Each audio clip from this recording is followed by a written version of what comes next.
НПО «Хома», затем Черногория. Уважаемые дамы и господа, каждый человек имеет право на свободу исповедания. Религия, по сути, облагораживает нас, душевно обогащает и призывает нас делать добро. Но когда религию используют как ширму для многих личных корыстных целей, завоевания власти, общество не только разделяется на группы, но и ослабевает доверие к религиозным лидерам, появляется ненависть к другим религиям. Я жительница города Бухтар Хатлонской области и хочу напомнить о событиях 92-93 годов, когда сотни тысяч жителей Хатлонской области были зверски убиты, и эту трагедию совершили исламские экстремисты. Наша семья – одна из тысячи семей, которые в годы гражданской войны в Таджикистане пострадала от рук террористической и экстремистской организации.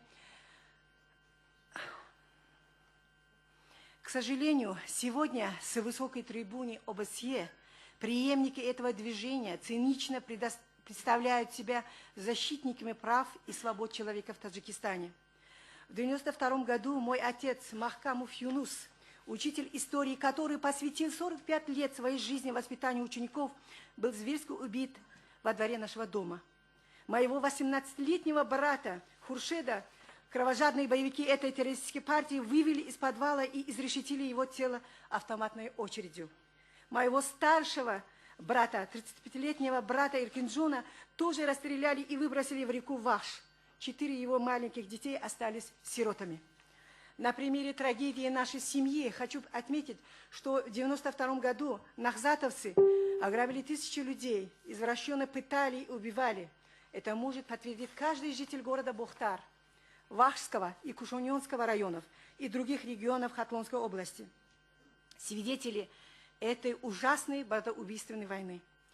План уничтожения ученых, поэтов, писателей, журналистов, учителей и врачей был создан еще в 90-е годы под руководством лидера исламских экстремистов Саида Абдуллаха Нури. Международное сообщество было свидетелем миротворческого процесса. Опыт мира таджиков считается уникальным, и для этого внес свой большой вклад лидер нации Эмомали Рахмон. Таджикистанцы не допустят повторения трагедии. Я обращаюсь к руководству и членам этой группы. Хочу спросить, о каких нарушениях прав человека вы рассуждаете, когда жертвами вашего террора стали тысячи людей? Разве можно вылечить наши душевные раны? Очевидцев насилия, убийств и бесчинства. I'm sorry, you're out of time. Извините, ваше время истекло. Если у вас есть